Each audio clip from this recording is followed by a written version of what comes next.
Jake had always been curious about the strange corners of the internet. Deep in a thread on a forgotten forum, he stumbled upon a post titled, "Don't play this game at 3 a.m. You've been warned."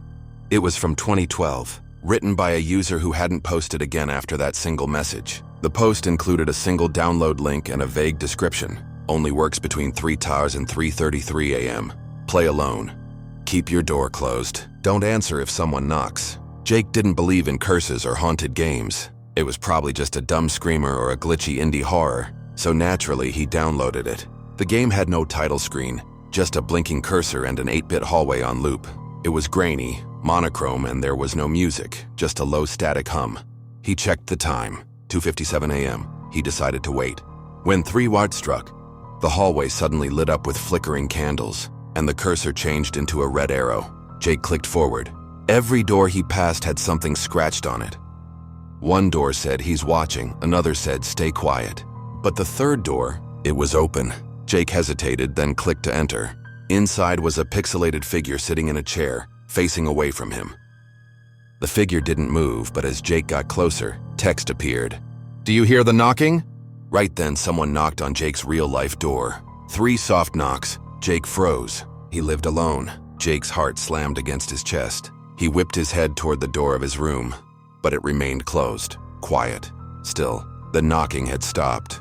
He turned back to the screen. The figure in the chair had vanished. In its place was a new message. "Don't open the door." Jake laughed nervously. "Okay, good one," he mumbled, trying to shake off the chill creeping up his spine. It had to be a coincidence. Maybe a friend was playing a prank, somehow syncing the game with his surroundings. Another knock, this time louder, more urgent. 3 quick raps followed by silence. He stood up slowly, tiptoed to the door, and pressed his eye against the peephole. There was no one there.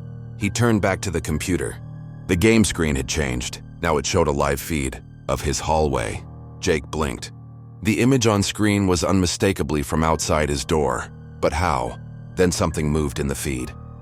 A shadow just out of frame. It crept closer inch by inch until a pale hand gripped the edge of the screen. Long fingers, unnaturally long. The text appeared again. "Don't look away." Jake sat frozen, eyes locked on the screen. The hand reached forward and the image glitched for a moment. Then it was gone. Silence. His phone buzzed. A new text from an unknown number. "You looked away." Jake stared at the message on his phone, his fingers trembling slightly above the screen. He didn't reply. What would he even say? Suddenly, all the lights in his apartment flickered. Once, twice, and then went out completely. Darkness.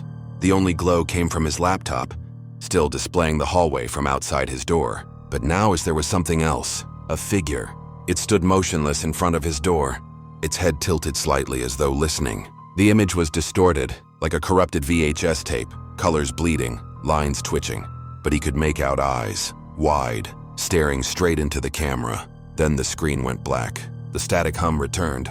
Jake's heart pounded louder than his thoughts. He reached for the power button, but the laptop wouldn't turn off. It buzzed, refusing his input. And then the game came back, different now. No hallway, just text. "It's inside." Jake turned, eyes darting around the dark room. He was alone. He should be alone. Then from behind his wardrobe came the creak of something moving, a slow dragging sound, like nails on wood. He backed away, his breath shallow, steps silent. The game flashed another message. "You opened the door." His bedroom door, the one that had been closed, was now wide open. He hadn't heard it creak, hadn't seen it move. It just was. He looked into the dark hallway beyond, but it felt wrong, like it no longer belonged to his apartment. And then, a voice, low, hoarse, whispering right behind him. "You shouldn't have played." Jake spun around, ready to confront whatever was behind him. But there was nothing. Just darkness, just cold. His laptop let out a sharp electronic screech that made his ears ring. The screen now showed only one final message. "The game is over, but you're still playing." The room around him began to dissolve. Walls stretched into shadow. The floor rippled like water, then vanished. Jake was falling or floating, he couldn't tell. Everything became silent, empty. When he opened his eyes, he was no longer in his room. He was inside the game. The same hallway, the same flickering candles. But now he was the figure sitting in the chair, facing the wall, trapped, watching, waiting.